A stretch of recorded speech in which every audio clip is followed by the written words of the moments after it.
Try to imagine all life as you know it stopping instantaneously and every molecule in your body exploding at the speed of light. Total protonic reversal. Protonic reversal. Protonic Reversal with your host, Conan Neutron. Broadcasting from a secret underground lair in Milwaukee, Wisconsin. A gigantic middle finger to everything that is rotten about music, rock and roll, and corporate power. The thing is, though, if you don't laugh, you're going to go on a killing spree with sharpened nails. Confidence of a hero or a fool. I wasn't exactly certain which. Could not be more professional. It's only one I choose to devote my life to. That's okay. It means something. It means something. And take that away. You know, that's my take on it. Like, what's yours? Protonic Reversal. That's like a science thing, right? Indeed it is. It is a science thing. It is a science place. It is a scientific fact that we're all up in your face. It is time once again, and I do mean once again, for the one, the only Protonic Reversal. Welcome to it. Double dose of Protonic. Awesome ladies only. Again, if you tuned into the last episode with Dana Valoria of Waybreaker, we are now going to be talking to another fantastic lady, one of my favorite guitarists, Miss Erica Dunn of Tropical Fuckstorm, ModCon, Palm Springs, and just an overall badass, major rager on the six stringer. Erica, are you with us? Hi. Speak. Yes. Hello. Hi, Erica. Long time no see, my friend. Yeah, it has been a long time. Yeah, boy. It's you've got an awesome new ModCon single. That's fantastic. Yeah. Trying to make use of the time not being overseas touring and playing and everything. We've managed to pull out a new record, which is great.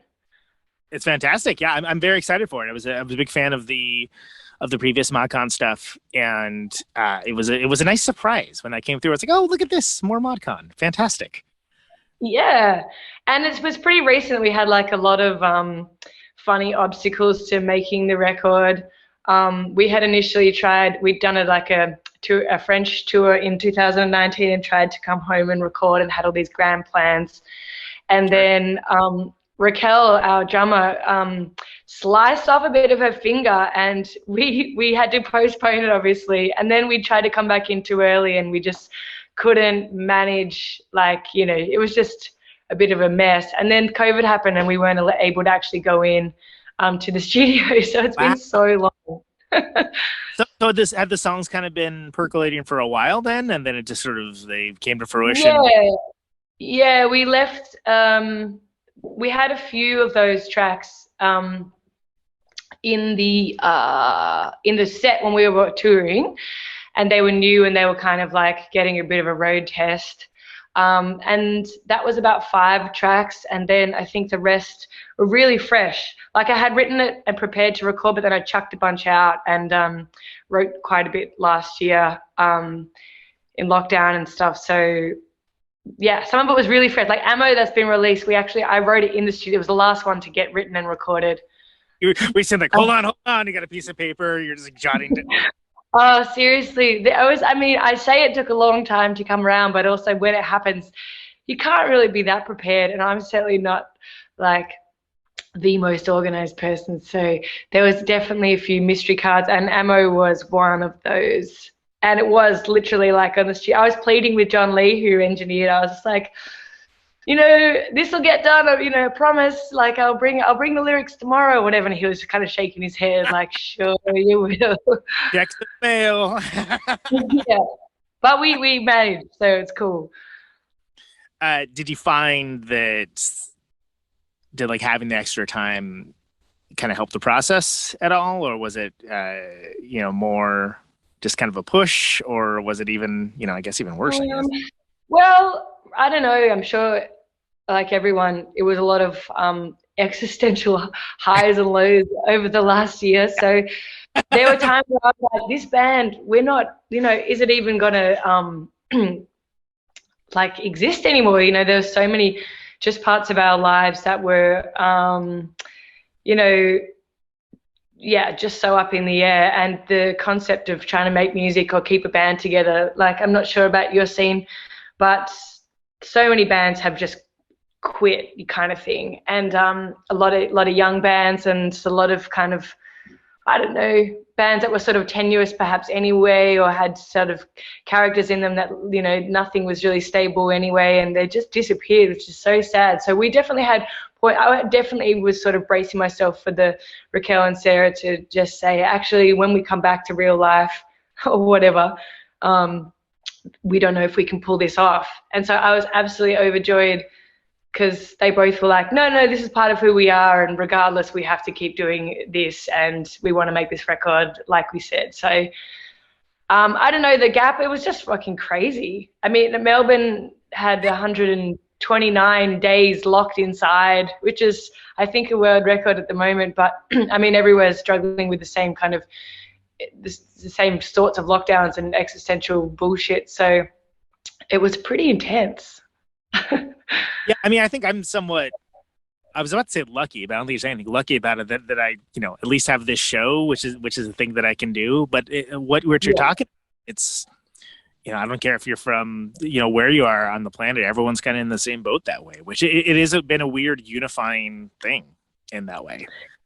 Yeah, that's true. That is something that's true. I mean, of course, there are sort of various degrees of which people are getting hit hard and so on, but that sort of realization about the world just coming undone is something that's totally far-reaching and bizarre. And it's also for a long time, nobody really knows what's going on, right? So it's sort of like everyone's just dealing with the best they can, and like, well, all right, I guess I'll just stare at the wall. Hey, okay, that's what's happening. That's my. Yeah.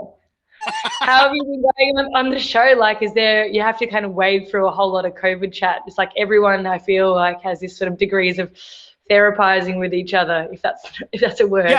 It's sort of like, hey, how have you been during the COVID times? It sort of tends to be like a very quick, in most cases, quick hit that that's going to be, you might hear some of the same things, you might not. And that's something where it's interesting for people, because even if obviously a lot of creative people listen to the show. That's like the bread and butter of the listenership is folks that either have a heavy vested interest in, weird music and stuff like that, and or they make it themselves, or they're creative in some other aspect of things. But the thing that I didn't expect is that just kind of hearing all of these stories together, like from all these different people, how everyone is feeling the same kinds of things, the same kinds of anxieties, the same kinds of worries, the same of just existential dread that that in and of itself can be, healing is probably the wrong word, but that in and of itself can be something where, it makes you feel a little less alone. Yeah, so. that is true. And it is an interesting time to be creative. Like, I mean, again, like, I've had serious questions about, I'm sure everyone has, about what we're doing and why we're doing it and who we're doing it for. And it's funny when you feel the role that music has to play in a community as well. And I mean, for us, the three of us, like in ModCon, I think the band has always been a huge kind of catharsis, and we're very kind of, we play these staunch shows and they're loud and we scream at each other and it's whatever. And, and that's who we are. But then I felt conscious of, and the questions that the songs bring up and stuff, it's like the things that are going around in my cooked little unit mind. But I felt conscious of the fact that, I don't know, do people need aggressive fucking songs up in their grill, or like, I just was kind of a bit of an examination of, and I did have a little bit of self-reflection about that. I mean, and it turned out nothing changed. We still put out the same sort of music we would put out because it feels good for us. But I was conscious of it, and I was like, man, maybe I should start a side project that's just like, fuck it all, don't worry, I don't know. That's not a good single, but you know what I mean. You'd be the "Don't worry, be happy" of the COVID era. I don't know. Yeah, someone's got to do it. That was like culturally ubiquitous for like when I was in school, when I was in grade school. It was that song was everywhere, and it used to drive my dad crazy, and that was quite hilarious in and of itself. Because I'm empathizing with that. What's the big deal? Don't worry, be happy. Yeah, maybe I shouldn't do it. Well, I don't know. Maybe, who knows what people latch onto these days, right? I mean, it's. But I mean, that said, like, I think that what you do is very. It strikes a chord with folks differently than just like your average dudes yelling aggro band. And I say that as a compliment because I think there's something very unique to it. There's something that can kind of latch onto you in a different sort of way. But when you are sitting around in a vacuum and you don't have the Heisenberg effect going on, the act of observation changing something or anything along those lines, it's very easy to get in your head about that kind of thing. Yeah, it's true. And when you're not playing, like our band is also very attached to playing, and a lot of writing comes out of like stuff that the audience is responding to or things that are affecting us playing. When you have that, it's very strange. It's right. It's a vacuum. But anyway, we have managed. I mean, like it's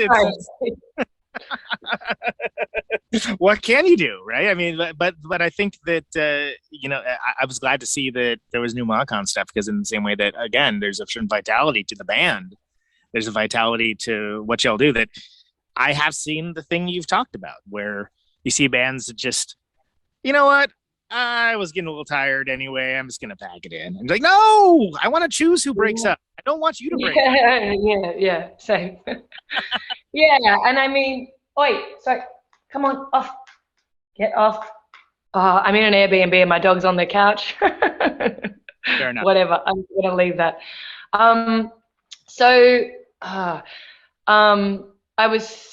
What was I just gonna say? God damn it. Sorry. I'm derivating all over the place. My bad. Oh, no, it's cool. I was going to say that we have managed to play a couple of shows now, which feels really good. And it's still a very strange context. We had a kind of launch for the single on the weekend, and they capped it at 40 people. And it was just it was amazing to play, and it was great that a venue can be open. Like, we're still in very small stages of opening up and stuff like that. And the COVID vaccine rate here has been pretty slow because we've been so lucky with the numbers and containing it and being an island or whatever. Yeah.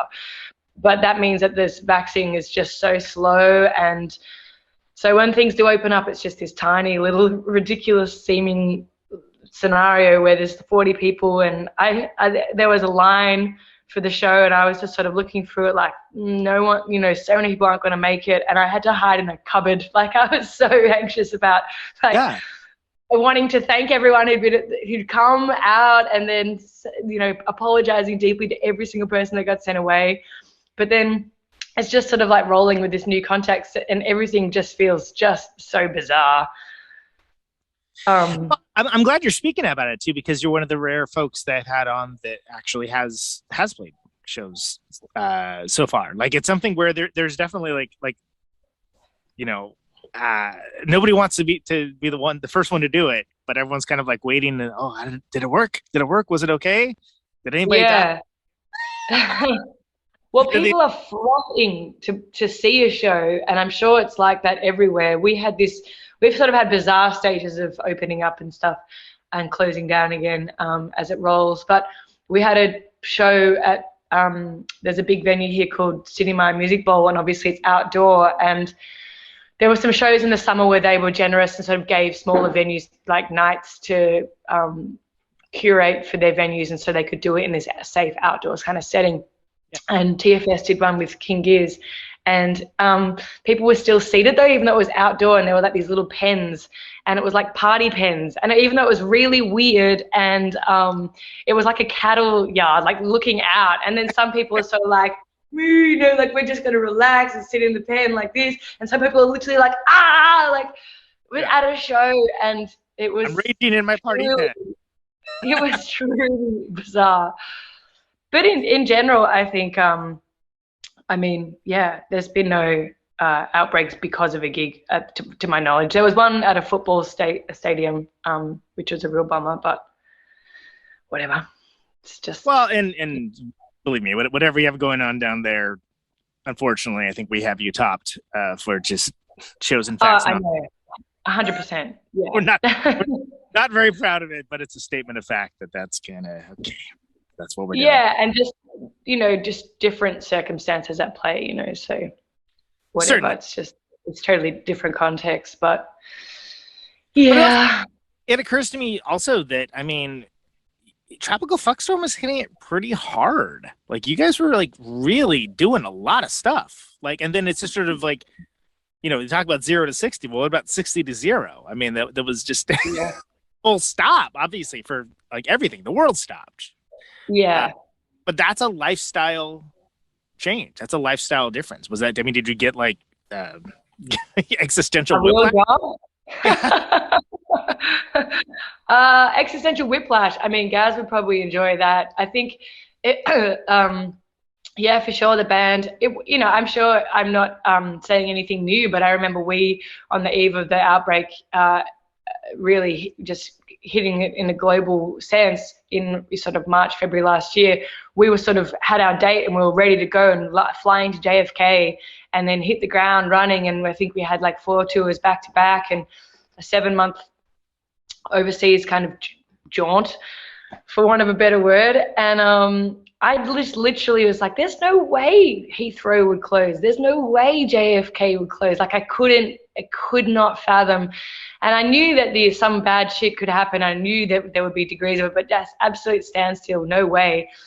And so everything was thrown out, and just, bands are so precarious anyway, and so much hard work goes in behind the scenes, and it's such a fickle, the world is such a fickle place for making music and whatever, hitting a zeitgeist or whatever the fuck happens when you manage to find an audience. But it was really weird and just such a bummer. It felt really cruel. And then, of course, in the context of the world, you can't just sit around and wallow in feeling hard done by. So we tried really hard to be productive. Gaz and I did a lot of like very funny video, actually pretty funny and also not productive video back and forth writing, where we'd just be like, I've got a riff, doo-doo-doo, send it, and he'd be like, but I can't see what you're doing, or you didn't put the sound on, like just really crap takes, but just kind of keeping a vibe up. And then I live in the city and they live out in the bush, and me and Hammer at that time lived together. She and her partner moved to the bush as well, like a lot of people sort of trying to do. Anyhow, so I was in this thing in Victoria which is called a ring of steel, which meant you couldn't leave the city, and these guys were free, and I felt like I was really letting the band down because they were able to sort of be together potentially and write and whatever, but I was sort of just trapped inside. Like, you're happy inside, but you're also like, oh man, that looks great. I wish I would. Well, yeah, the Ring of Steel. It was a very strange time. And it's like to not be, anyway. And so there was a couple of weekends on occasion where things did, we had 2 sort of big lockdowns, whatever, and I got to go out at one point and we did those first 2 singles. Yeah. And then had a great time, and it was just like the old days, and then boom, suddenly back lockdown, and then it was a couple of months, and it was really like it almost hit a standstill. And still trying to write and share things back and forth, but really, like, I don't know how it's so possible to be really creative in that kind of, as you mentioned, like a vacuum. So everything was pretty much on ice. Like, I think Gaz and Fee did a couple of vocal takes of things, and Hammer and Gaz maybe did some like weird rhythm, and Gaz was building sort of some some beds of some weird ideas. But really, when November happened, I sort of went up there, and we almost 3 months spent up with those guys and made this fucking psycho album. And in a good kind of very healthy sort of way, like, we managed to take our time with it, and because it felt so reckless and it's such an amazing opportunity on the context of the whole year prior, where you're just so grateful to even be able to hang out and play and potentially make something, and there was nothing on the cards, so it just felt like, oh well, there's no deadline, that means, and we can just take our time. And I mean, we're always kind of going hell for leather, but it felt just really good and fresh and exciting. And I think it's because of the year being deprived of what we had been so excited to do. It just it was a good antidote. Yeah. Sure. No, and that makes sense. You know, it's almost like in the same way that audiences are not likely to take a gig for granted happening. I'll catch the next one. That's not very likely to happen for a bit, at least. People have to rebuild that skin of cynicism around them to avoid it. Yeah. Then I think when you are, you know, with folks that you create stuff with, like you're almost thinking about it differently, because you're also thinking about like, oh, well, remember I was monologuing to my pet the other day, and all right, well, this is marginally better than that. Right on. Yeah. Maybe that's just me, but No. I'm actually at the moment away at this sort of country place trying to finish a Palm Springs record, and this is very funny for me because I actually haven't spoken to anyone in about 3 days except for my dog. So this is I feel the same way just about this interview. It's so nice. Well, I feel very honored that. Well, first of all, I'm glad you decided to come on the show anyway, because I wanted to have you on for a bit. But I also totally have gotten it during these times when people, I've talked to some folks like, you know, I'm into it, but I don't think that's a thing I'm going to do right now. But it's okay. I get it. Yeah. It's good to do it on the back of actually having put out something. If you had spoken to me last year, I just would have been like, I'm cleaning my room. I'm mowing the lawn. I'm making a pasta. Like absolutely nothing going on. Remember when everybody was baking bread for a minute? That may have just been a U.S. thing, but like everybody was 100%. I lived in a share house of 6, and we each kind of had this really weird, like artisanal, dipping the toe in the water of doing something really weird. I had 2 housemates making incredible sourdough, and I was like, this is fucking great. the upside. But of course, yeah, the little wins. Fresh bread, it was all right. We'll take the win, and we'll take the fresh bread as well. Thank you. Yeah, that's it. Yeah, that's it. The rest of it can go jump.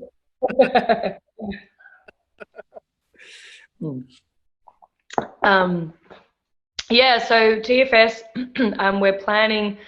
It's all again just like, you know, fingers crossed situation, but we've got the album tour coming up in Australia, and we're kind of pinching ourselves that we managed to do a national tour already this year with King Gears, and that was just sort of this weird stroke of luck that none of those shows were cancelled, and the different states having various stages of, you know, infections or whatever, and different states of being open.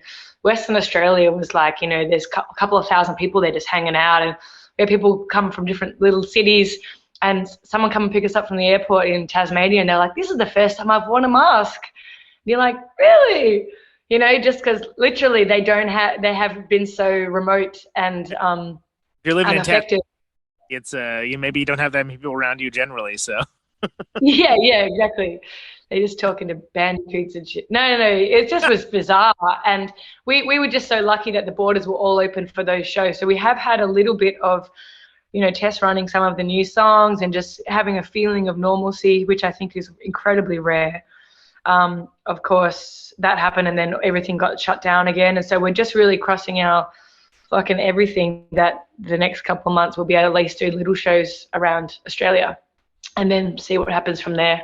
I mean, the hope is that the vaccination rates will rise here, and by next year things might be happening again. But, you know, we were in this situation where heaps of festivals from 2020 have honored their lineups, right? Which is just so generous, you know, because one of, you know, this heartbreaking scenario of like being booked to play Primavera is like a dream, and then it just getting cancelled, and they've managed to keep us on the bill. And so I feel like next year will probably be the last year that they offer it, just because, you know, it's that 3 years running that we've just been on, and we're all just hoping that next year that will be a possibility, but fuck knows, you know. You know, and there is, again, and just like how you're talking about region by region, country by country, city by city, even it all is different. Like I was talking to a friend and collaborator today. The city of Madison, Wisconsin, has like the highest vaccination rate of the entire United States of America. It's something like 99.5% or something along those lines. Yeah, which is crazy. Because just over in Milwaukee, if you go about 10 minutes out of town, it's like you can watch those percentages drop considerably. Yeah. You see the Joe kind of doing their deal. So it's almost like a precursor for, I think about, I don't know if it's the case down there so much, but it's been heavily politicized. That's sort of like, what political stripe do you fancy? Because that will show how you deal with whether or not this is a real threat. And I found that to be one of the most befuddling, crazy turn of events that, like, I wouldn't have believed in a sci-fi book or something, where it's like, oh, no, but here we are. But what I will say with that is that there are places that, have taken it seriously and have taken precautions. And it's something that I can kind of foresee. Like for myself, I wouldn't feel comfortable booking a U.S. tour right now, but I think come spring, glob willing, I think that we'll be doing much better. And it's been interesting kind of see that turn happen almost over the last 6 weeks or so, while at the same time, there's this Delta variant that is now killing everybody and running out of control because of all the same shows and facts people. So that's an interesting dichotomy, and that's your COVID report. Thank you. I'm Conan Neutron. But what I'm driving at is what we've seen a lot here is that you've seen a lot of festivals and events that had to cancel out because of COVID. Yeah, they would just carry that lineup forward. In some cases, like expanding to another day to allow for more folks to be added or whatever. And it kind of seems like everyone went from like soft footing it forward to be like, oh no, that's just now it's happening. It's like, oh, okay. Right. Like they just reached a point where they're like, fuck it. Yeah, I think that, what? I think that's it. I think like, whatever. Yeah, this is sort of really weird kind of fatigue. I mean, obviously this is a TFS song about it, but it's like people are literally reaching the end where there seems to be a kind of crossroads or a fork where it's like, or you roll the dice. Yeah. And see what happens. And that's sort of stressful. Staring at your roommate and being like, you know what, maybe being threatened with death isn't so bad if we get out of this conversation right now, Yeah, I mean, I don't know, it's just like a human, you're talking about reading like a sci-fi book, it's true, it's absolutely, the mind truly boggles, and all the intersections of definitely like the politicization of the vaccine and this conspiracy theories and this like the level of human paranoia and this sort of human condition and the strange kind of default defensiveness that everyone's sort of going into. And I don't know if it's an American saying, but it's an Australian saying, you say you wouldn't read about it. It's just like, it's so messed up. But yeah, I can at least report that the gigs, there's been sort of this strange thing, like we've been kind of having this circular, like, music in these kind of times and what role it maybe plays. And the gigs that I've been to, it just was so strange to really reflect on what the hell a gig does for a community. And just like, I haven't actually, obviously never had the time away from seeing gigs. I used to say so many gigs. I used to have a radio show myself and just be so involved in, music life here. And hadn't had a chance to really analyze what was missing. And then the first gig back, it was like fully like, I sound like a desperado to claim, but chills, and literally just like this bizarre feeling of people in a room. It's kind of got nothing to do with someone winning or making money, or there's no, like, it's just literally about like your emotional content and your community sort of collectivizing ideas together. It's fucking strange, and I've never really had a chance, obviously, as I mentioned, to analyze it, but it felt really good. And it's just sort of, if we can all just keep on keeping on, it's just so important. So that's my little spiel. But it was just really weird. I I know that I've always, loved music and been such a mega fan and played music or whatever, but to actually take a step back and be like, oh man, as an audience member, this is just so fucking good. And you don't get it from anything else. You can't get it from listening to a record. You can't get it from reading a book. You can't get it from yelling around a dinner table or whatever. It's just so particular. Yeah, I've tried playing guitar at the Cats, and they just don't appreciate the same. No. No, but I think you hit on something kind of important, because it's easy to take things for granted. And I guess, me sitting over here being Pollyanna, I kind of hope that maybe that's something that people will think about. That's like, oh yeah, this is precious. This is important. This is a big deal. Treat it as such. Yeah, I hope so. I mean, it's just this sort of like, it's just sad. I mean, over here, the arts just kind of there's a lot of like, you'll work yourself out. There's not enough. There's a little bit of like some sort of support. And so, of course, anything's just really, I'm grateful for that. But like nothing in terms of propping up of other industries. And you just hope that people will find its intrinsic worth, because it would be just so fucked up. Yeah. So, just because I like the record, and because we were talking, it's been a while. I was listening to Modern Convenience, and it struck me what a unique kind of sound you've created for yourself, and that it's almost like it's instantly recognizable, to me at least. And maybe not to lesser ears, but to me it is. And, I don't have a clue like where you're coming from guitar wise. But obviously I know what I've heard for sure. But like, what got you in playing in the first place? Like, what got you motivated to actually do it for real? Do it for real is a good question. I feel like I had a lot of time in my life playing in the suburbs, like busking painfully, and like doing backing vocals for sort of like what you would call like a county fair type group. Was just horrific. Like doing BVs to the box tops and shit, like old school covers of stuff. And then it's just something that I always like. I don't know, just wrote songs, and for a lot, they were just awful songs. But whatever, I had just had that as a part of my personality. I had sort of like attached into that world in some way. And then when towards the end of high school, I started sort of playing in punk bands, thank God, and obviously sort of like had the bridge to letting my angst out in that way. And of course, the music is still awful, but it was like a really great, fun, way to make friends and just like throw off regular ways that the people that are from my neighborhoods used to go and socialize, and they were just, I don't know, it was like a particular type of people that I connected with, and saw bands that were like speaking back at me, and I was like, that's my people. And I get that's, sort of tuning in, and feel really grateful somehow for a couple of like strange coincidental events that led me into, particular shows and particular band followings that, completely altered the course.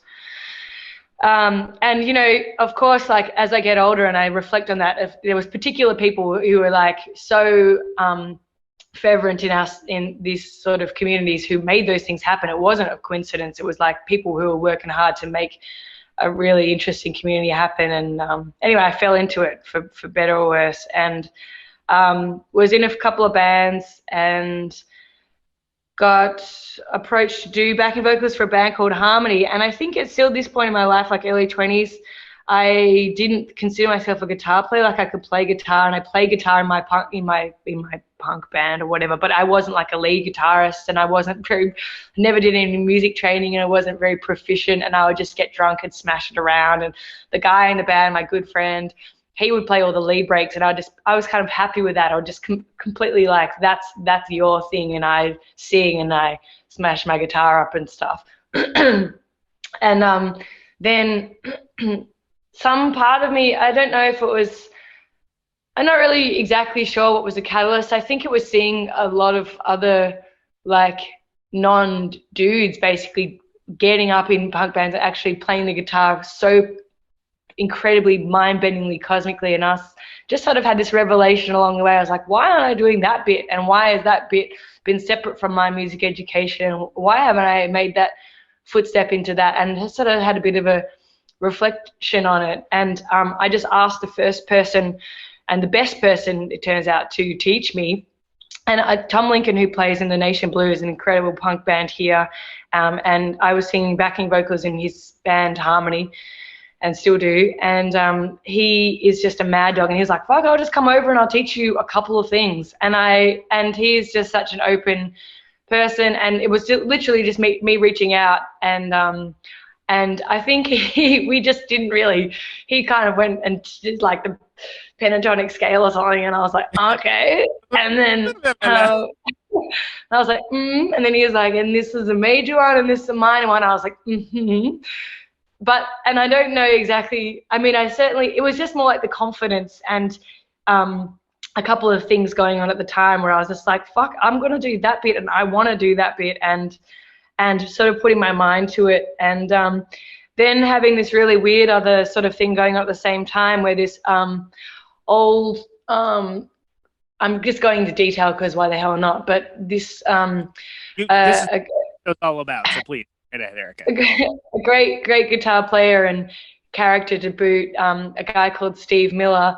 There's an uncle of a very good friend of mine. He played in a band called the Moodists, who are like a 70s, like around the birthday party era, Dave Graney and Claire Moore and those kind of punks, old school punks. And he was a bit of a character at the time and ran a bar, and I had frequented that bar. And one day he was just like, well, we could just start a band. And we started the Steve Miller Band, and which was a very short-lived candle in the wind, but was just this fucking catastrophic, excellent, fun three-piece. And it was a total mess. And I played, me and Steve both played lead, and we just had our friend Phoebe playing the drums with no cymbals. And we managed to somehow got booked to play like Australia's one of the biggest, best festivals. We played Meredith and we wore capes and we were just fucking idiots.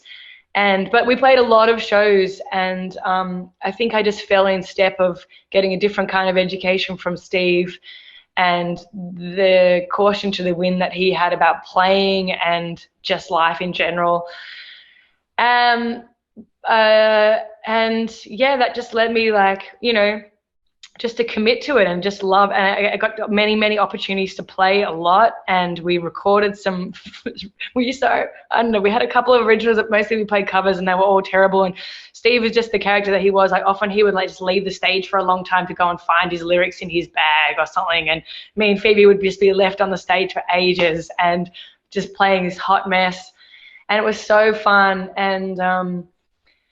And then, at the time I was playing Palm Springs and just had a few projects on the burn, and I just was more and more like, this is where I have the fuel to go in my life. Like I was doing other things at the time. I've always been a teacher and just been juggling and whatever. I think there was a point in time where I think everyone who really wants to do this and wants to commit has to sort of have this conversation with themselves as like, are we doing this for real? Like how you said. And it was just around that time I was like, well, this is what I'm doing. This is what I do now.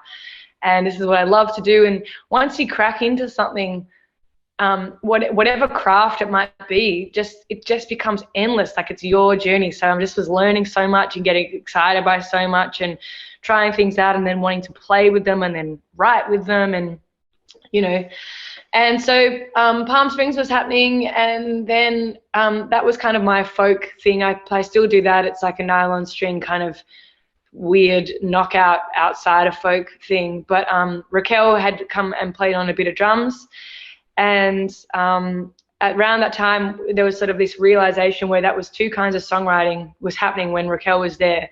So it was like this outside of folk, and then there was this way that we were writing songs together, and that was basically the incarnation for Mod Con.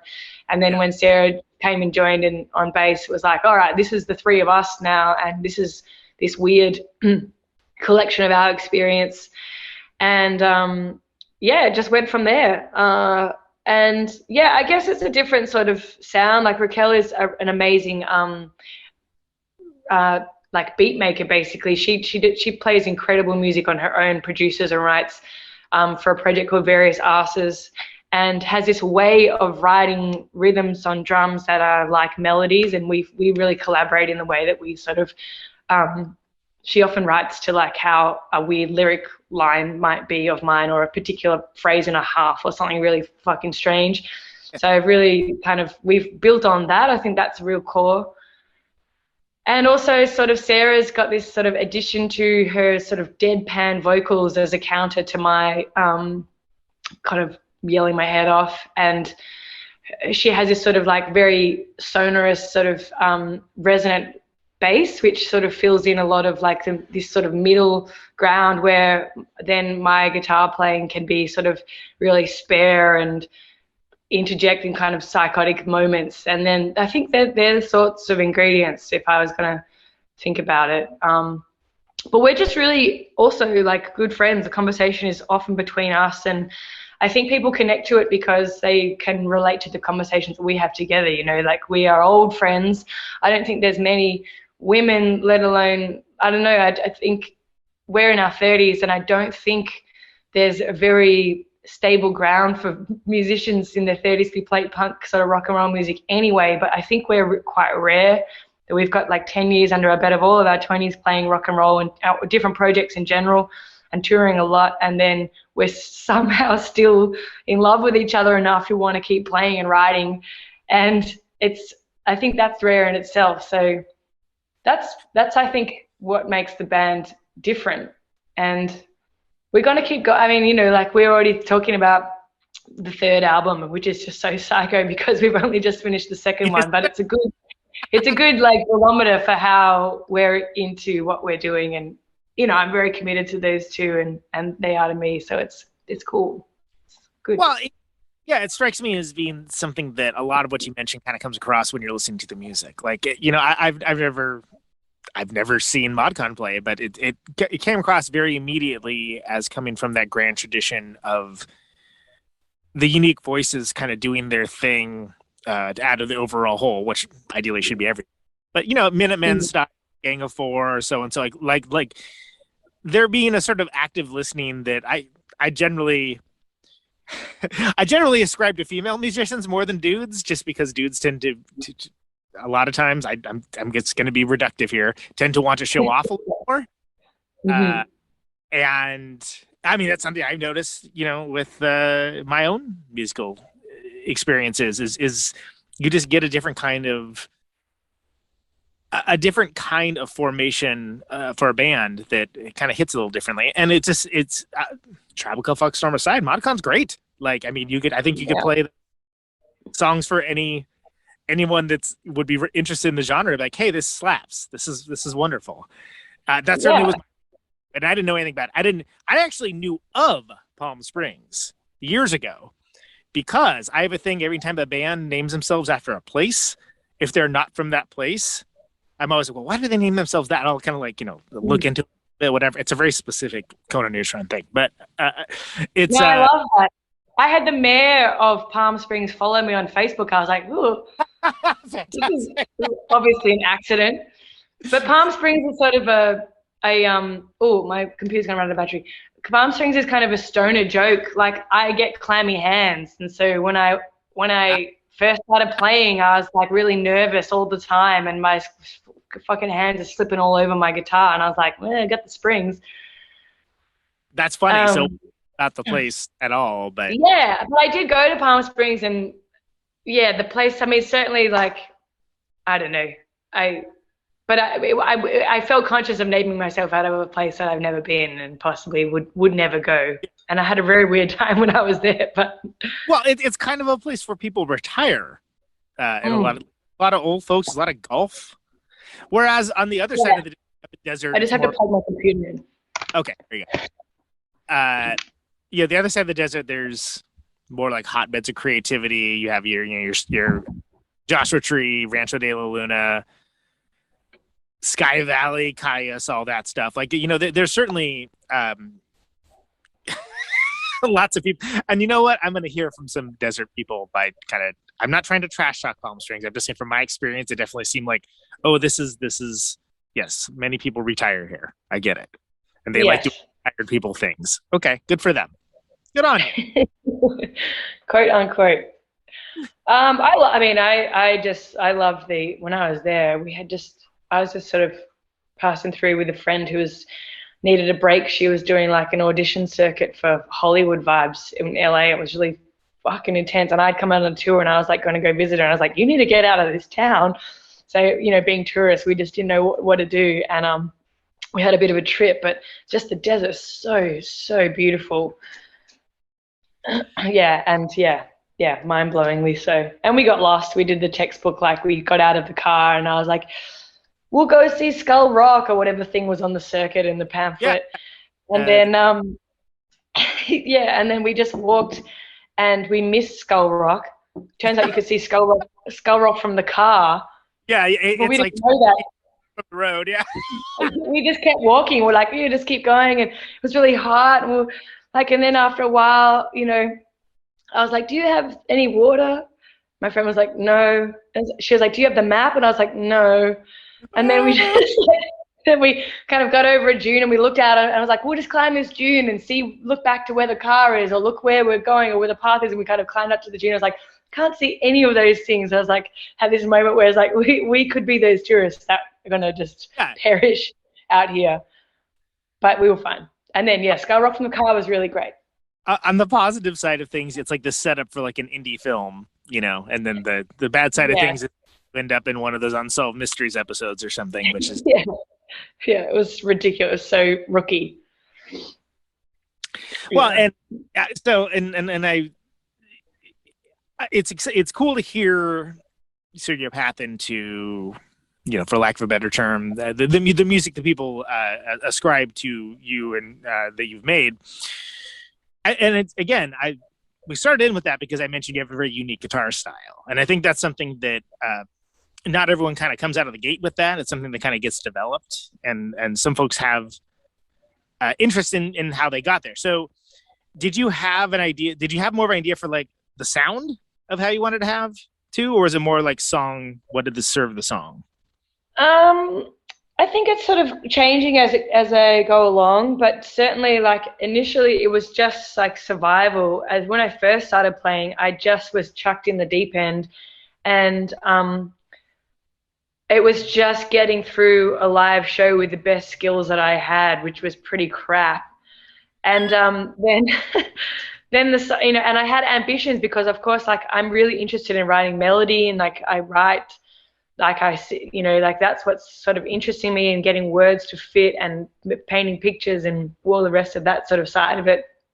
And then the guitar certainly was like, that's my tool. That's what I got to use. And so I think I was always pushing myself more than the skills that I had. And I'm probably still doing that. But it's just afforded me a lot of time to hone in sort of, I often am playing like a version of a melody line or like a counter melody line or something that fits in this sort of weird puzzle.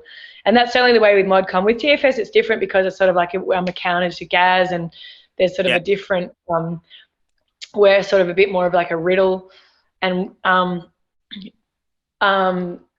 but yeah, I think in answer to your question, I think it's sort of what served the song. And only now where I'm feeling a bit more like, I don't know, for want of a better word, proficient, I am writing songs that aside from, like I'll write all the riffs first, or like I'll get psyched about an idea or it'll be something that Raquel and I have done and that will come, like some of this new ModCon album is kind of based on that new kind of excitement about writing the riffs before the melody and stuff like that. So it's a combo. I don't know if that answers. And it did, and you kind of stole the next thing as follow-up, which is, you know, doing it with one guitar in the band versus doing it with, you know, another unique voice that is clearly defined. Well, ModCon is definitely like it's just got this certain role. Like there's no other guitarist, there's no other way that those sounds are going to come up. And like that band is really sparse, and in some ways it's very essential, you know, like minimal, even though I don't really describe it as minimal, but like I feel like everyone's role is very essential and there's not heaps of chop on top, and we're just creating that, and it's it's hard in a way. It's a real challenge. And, in terms of overdubs and stuff, we don't really go down that territory of production, whereas Tropical Fuckstorm is absolutely the opposite in a lot of ways. And it's like maximum, like the Pro Tools files are just unbelievable.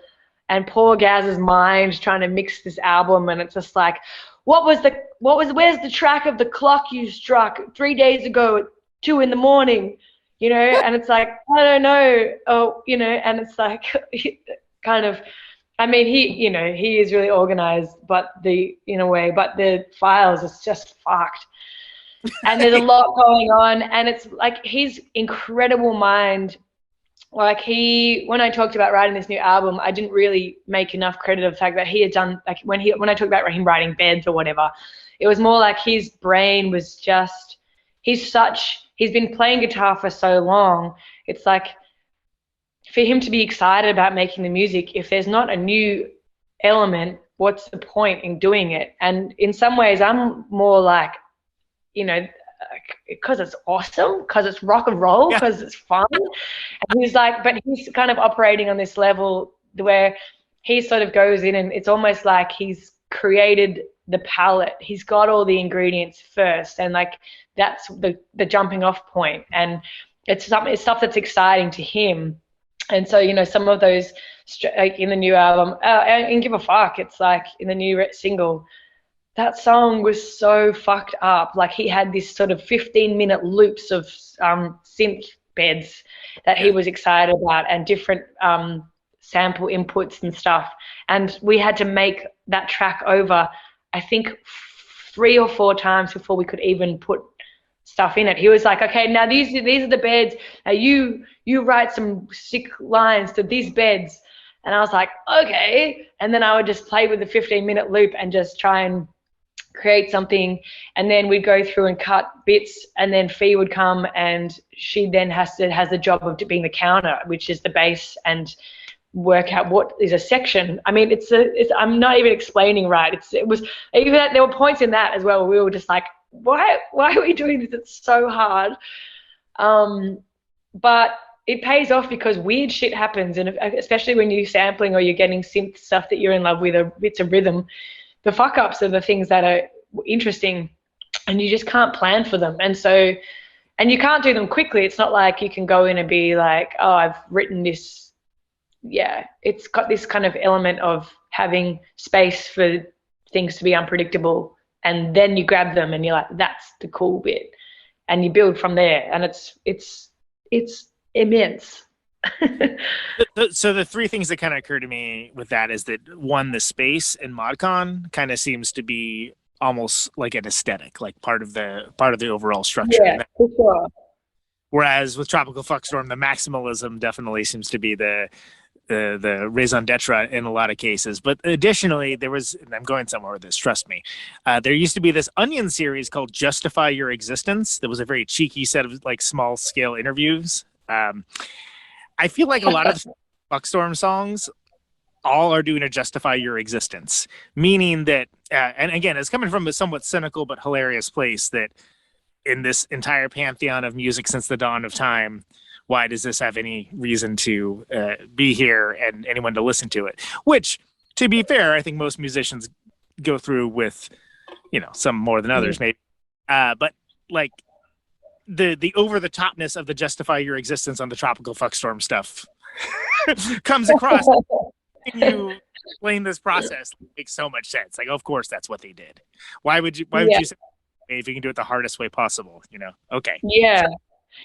And it's also funny. It's sort of this record reaching a point where we had played so much, and like if we were going to come home and write after we played like 115 shows or something in 2019, and if we were going to come home and record on the back of that and not include some parts of just us playing live, and the sort of energy and relationship that we built would be crazy. But then we had this year off, and we hadn't played live together at all, which is really, as we mentioned, strange. So this record actually is kind of a combo of like the mad scientist As I mentioned, just with Give a Fuck, Fatigue. And then also there's a couple of tracks on them that are dead set, hitting our stride when we've come back after a year off trying to hit playing live together. And, you know, there's just a couple on the album which are sort of like press record and go. We're in the room together, we're playing them live. But I think actually, now that I actually think about it, I think it's only 2 tracks. But the rest, it's the head fuckery described. Well, and you know, hey, there's nothing wrong with a good head fuck. You know, whatever works. Yeah. Sometimes it's, did you have the inkling that Tyres would connect with people in the way that it has, and the fact that like that song especially seems to be very poignant for folks? Yeah, it's so weird, isn't it? It's weird what people run with. I mean, Gareth's, like, I was a backing singer on the Jones 2 tours before. Like, I know I was friends with Yaz and Fee and Dan and everyone, but so like I have seen them in that other context quite a lot and been a fan of that band since I was like a late teen, you know. And like Gareth's sort of way of, his lyrics are just so fucked up, incredible. He just has this skill of capturing turns of phrase and then just rolling them into these narratives. And that's where not many people go so hard about. He has no rules about how long a song could be or whatever. And it's again funny from my point of view, coming from a band and kind of writing that does a lot of distilling. Like, yeah. I write lyrics that are very, you know, I kind of think of a concept and I'm just like, it's more like a puzzle, you know, like then you kind of get distilled and the lyrics have a place within the other instruments and whatever. And Gaz, he can just roll on for like 11 plus minutes. And yeah, Tyres is one of those songs where he's just captured a bunch of strange suburban anxiety that hits people. It's weird. It's kind of weird that it hits people in other countries. But of course, when you know, when you're a bit objective about it, of course those sentiments are global. But like particular references to suburbs and shopping centres and like terms of phrase that are so in and of the suburbs around where we live and grew up. And I guess it's the sentiment that, you know, reaches out and grabs people.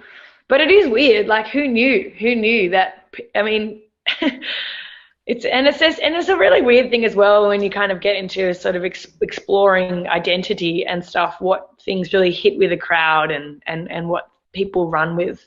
And Gaz's line about Australia's finest homemade Coke is really funny because people sing it and there's like, what are you singing about? Like, why, you know, like that's a really depressing kind of like acerbic insight about Australia being like a kind of try-hard nation where we're just sort of getting loaded on like bikey meth basically and selling it for hundreds of dollars just so we can try and be like gangsters, or sort of like it's this really funny kind of negative insight. But then classic Australian audiences, they're just like, yeah, that's us. Like, yeah, we suck. We used to have a phrase in my old band. We called it "Celebrate the Stupid." Yeah, and I mean, I don't know if it's like I don't know. It's also just really sort of it's a really sad song. It's kind of captured this sort of hangdog part. I mean, it's very like classically written about in Australian identity, and I don't know if I subscribe to it heaps, but it's like, you know, about being the underdog nation and its colonial history being you know, like just this sort of backwater and trying to be something that it's not and having a lot of secrets and stuff like that. And it's all within that song, I think. But it is interesting. It's funny, people sort of understanding that and just celebrating it being out in the world or something. I don't know. It's weird. Yeah, it's almost like the individual details of it matter less than the feelings that it brings out of folks. Yeah. But then I don't know, like, I mean, I literally do think a lot of people where it hits, it's just like they have had people that have had just fucked up runs in with the law and mental health psychosis gone wrong and just like interactions with trying to buy drugs in this way. And just, I do think that also there's a lot of it that just literally strikes a real chord in some degree, you know? And like, anyway, I have no idea, but it's funny that it's so loved. Yeah, it's great. I mean, it's nice that anyone lashes on anything at all, isn't it? I mean, yeah, 100%, exactly. That is word. Yes. Yeah. Erica, this has been so awesome, and I'm so glad you agreed to do it. And yeah, thank you so much. Great to chat. It's kind of blowing my mind if you could kind of see where we are in absolutely the middle of nowhere. It's so blowing my mind to be able to chat with you and where you are, and it's cool. I'm not just sitting in a formless void with my logo behind me. I'm actually in a basement in Milwaukee, and it's hot as balls outside. But well, it's -1 here, so you know we got that. Yeah, the different seasons and all. Last thing, only can question that I ever have on the show. You can choose to interpret this however you like, but why do you do what you do? Ooh, I just wouldn't be able to live otherwise. I think I would be a boring shell. I think I would be completely mad. There's just no other option. You know, if people were into it and listening or not, I think I'd still just be that open mic guy. I'd move to the desert and just, you know, just have my own pub and do karaoke every weekend or something. Worst place to spend a well, right? I mean, yeah, maybe it's an ambition actually. Yeah, I think that's the shortest answer. Fantastic. All right, everybody, thanks so much for listening.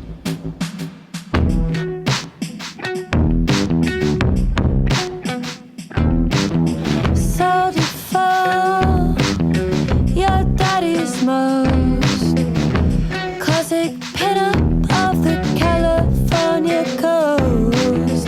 I couldn't trust your heavy stare, the poly cotton all circles and squares. You didn't drown in the water while the dollars fell like rain.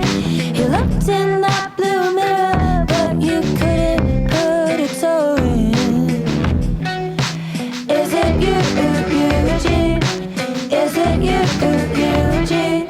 I didn't know you were part of me. Straight hard on crease, looking out on an empty beach, cruise stage for a cage. All the colors are pastel and peach. You didn't drown in the water, or in the moron run, or in the paint that's flaking off the Hollywood sign. Is it you, Eugene?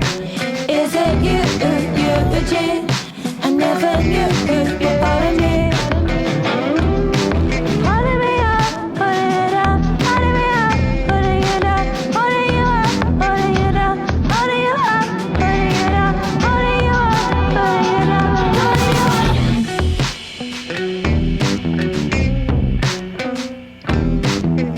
Box of sand, walls of slime. Oh, your ivory in a never-ending line. Signing your name, time went slow. Thinking about how your brother had to go. You didn't drown in the water, I know you wanted to. Can you promise me you'll talk to me when your name's read in the news? Is it you, Eugene? Is it you, Eugene? I didn't know you were part of me. Is it you,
Just keeps you awake.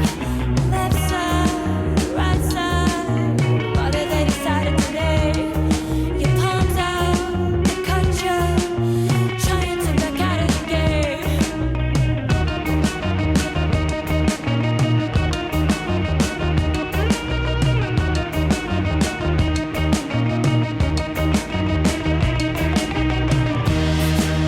If you wanna choose a side, let me know. You can call up friendly fire. Just one chip off your favorite bar. A fake KO. And if you wanna lose its fight, say so. But before you make up your mind, got to go. Gotta get me some, gotta give you none. Ammo.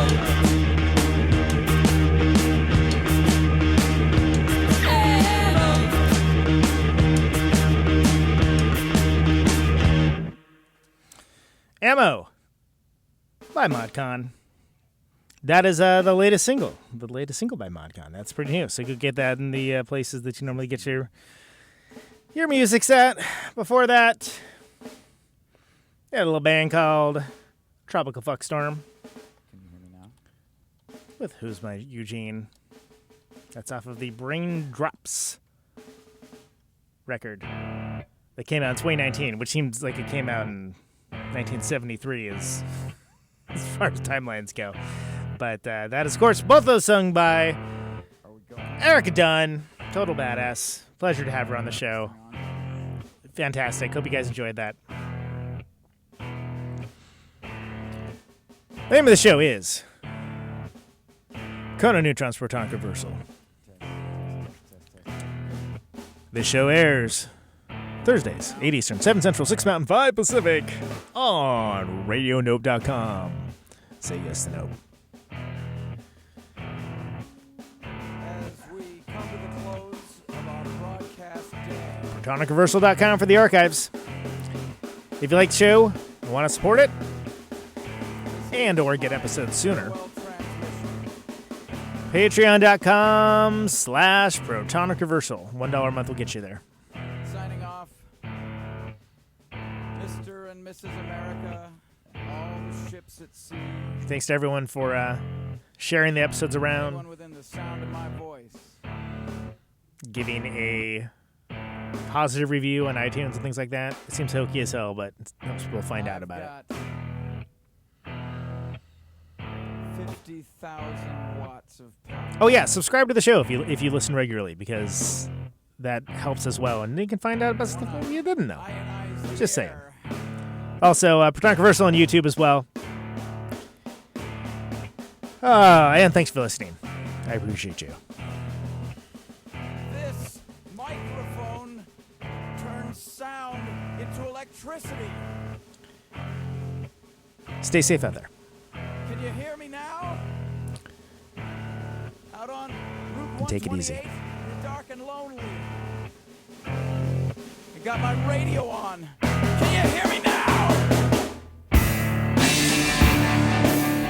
Can you hear me now?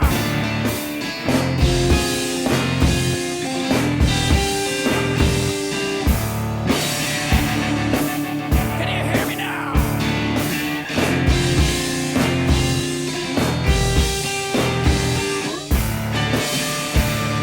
Can you hear me now? See you in the radio.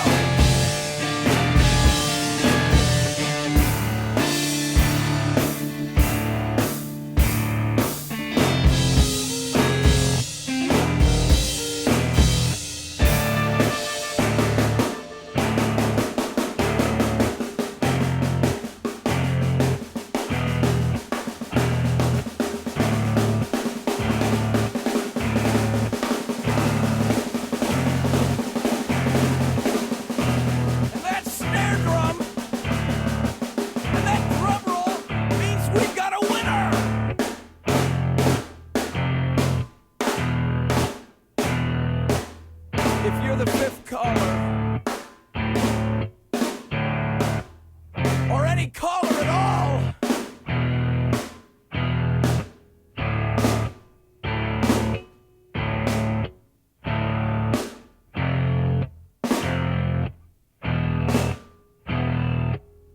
Welcome to my top 10.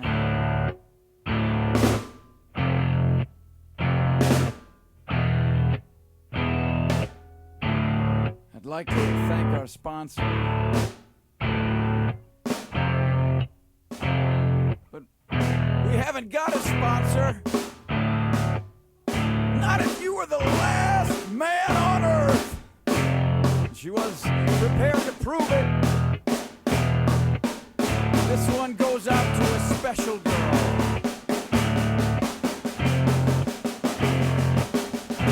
But there is no special girl.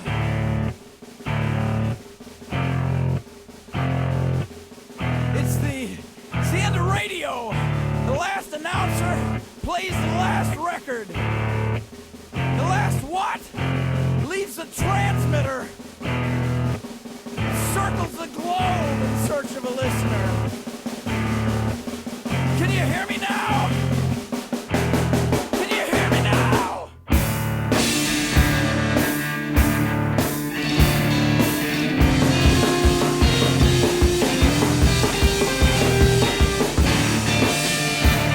Can you hear me now?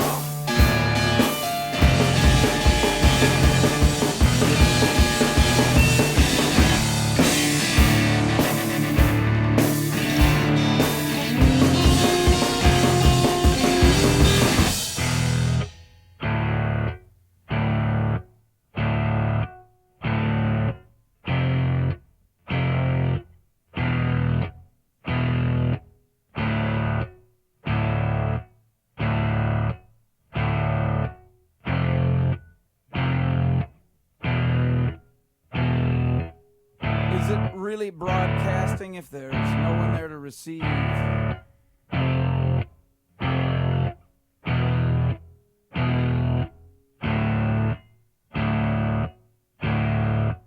It's the end of radio. As we come to the close of our broadcast day,